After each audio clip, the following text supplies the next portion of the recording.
खानापूर तालुक्यातील घाणवडेतील माजी उपसरपंच बापूराव देवप्पा चव्हाण यांचा गळा चिरून निर्घुण खून करण्यात आल्याची धक्कादायक घटना दुपारी घडली। गार्डेनेवरी रस्त्यावर दिवसाढवळ्या हा थरारक प्रसंग घडल्याने सर्वत्र खळबळ उडाली आहे।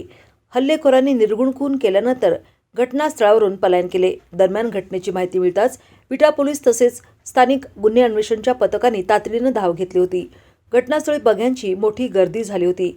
बापूराव देवप्पा चव्हाण हे घाणवड गावचे माजी उपसरपंच आहेत। तसेच त्यांचे विटा येथे सोनारसिद्ध ज्वेलर्स या नावाने ज्वेलरीचे दुकान आहे। गुरुवारी दुपारी 2:45 वाजण्याच्या सुमारास ते आपल्या बुलेट गाडीवरून नेवरी रस्त्यावरील पोल्ट्री शेडकडे निघाले होते। यावेळी अज्ञात हल्लेखोरांनी गारडे गावालगत असलेल्या या रस्त्यावर अडवून त्यांचा निर्घुणपणे गळा चिरून खून केला। खुनानंतर बापूराव चव्हाण हे रस्त्याकडेला रक्ताच्या थारोळ्यात पडताच हल्लेखोरांनी घटनास्थळावरून पलायन केले।